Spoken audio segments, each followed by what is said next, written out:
uphinde wabulela. Yonke ke lento bethuna uqala namhlanje kufanele niyazi ubheka phambili iqhamuke emandleni. Kodwa nokunganamandla angakanani wasebenzisa for ukulwa into kufuneka lona uyihlabele. Ngohlaba ke ngale nkathana ngohlabela amandla endiwacelileyo apha endlini ukuthi enze izinto ezilungileyo for abantu. Umhlabelo ke wenziwa ngomesi kanye ngomkhondo, andiwazi owenziwa ngemipu. Umhlabelo umhlatshelo awenziwayo, umhlatshelo wenziwa ngomeso kanye ngomkhondo. Nantsi-ke bantu bakuthi abalapha emdantsane abakufuphi mabaze bazotya nam inyama ngomso kuba izawulala lo mhlabelo, izawulala emanzini kodwa ngomso siyawutya ngomso. Yintoni ideyithi namhlanje? Yintoni ideyithi namhlanje? 14 kaMeyi. 14 kaMeyi ngoku senza umhlabelo ke. Abantu beKaizer Chiefs mabathandaze nam ngoku.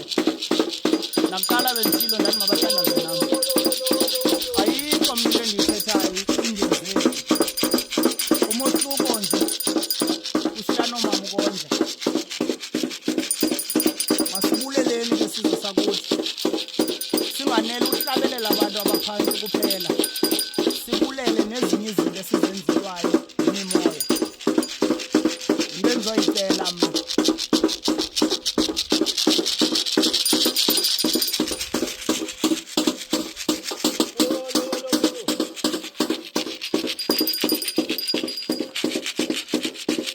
nabo bebekwingxoxo kaScott, nabo bebekwingxoxo kaScott Maphumule. Ngizocela abahlali banimxolele uScott. Imimoya ngoku elwisana nayo. Abantu abazama ukumchitha uScott Maphumule. Into endizoyicela sizwe sakuthi masingavanini ngoba sichitheni umntu. Masimncede uScott yenye yee-artist zethu. Naleyo ndizayilwela kula mandla namhlanje ukuthi lo moya ubuhlupha uScott ukuthi angaphumeleli uScott Maphumule. Loo nto mayingenzeki. Masingadibani ngochitha umntu. Uphazamile kweziphazamo zakhe njengomntu. Makavele umntu othi zange waphazama, zange waba nasono. Ngoku sakwenza lo mhlatshelo. Kodwa into endiyicelayo kuni South Africa, masifundeni uxolela abantu abaphazamayo. Mna ndichithi mntu, umsebenzi wami ukunceda abantu. Kuba nam ngomso umntu ndizamdinga. Umntu ngumntu ngabantu sizwe sakuthi. Masingalahlelani izandla nokuthethe wathini namhlanje. Xana ufuna uphuca isonga sakhe. Kuba sekunemimoya ngoku uScott Maphumule emlwayo ngaphezu kwabantu. Into okunayo abantu sebencisa umoya. Mxoleleni uzibonile burongo. Nam ndizayihlabela loo nto. Ndizocela ke ngoku khe sichasane ngento elungileyo sizwe sakuthi. Masichasane ngokunyusana kwiibhizinesis. Sichasane ngokunyusana emalini. Singachasaneni ngokuchithana. Urongo andithi urayithi. Kodwa namhlanje ndithi masimxolele. Scott, apho ukhoyo wena Scott Maphumule uyawufika le nto kuwe. Abantu bahloniphe mntakwethu. Umntu ngumntu ngabantu. Ayinguwanga wedwa naye imali. Nathi sinazo imali zethu. Kodwa zange saqhayisa ngaloo nto. Ngodwa umoya ubufuna wena ube phantsi.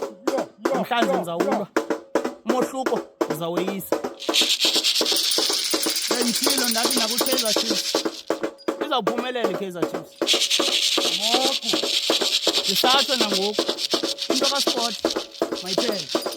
Nam umhlabelo ke sizwe sakuthi. Andizuwuveza niwubone kuba ngowabantu abadala. Ndizayonika amandla esisebenza ngawo. Sithe enkosi kuloo mandla.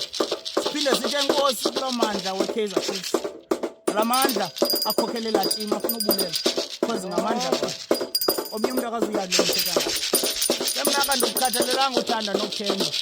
Into endizoyenza apha kuzomela abantu nozothethelela abantu. Umohluko akho mntu ndimbulalayo. ufuna abantu baphile baphucuke babheke phambili akube njalo camakho.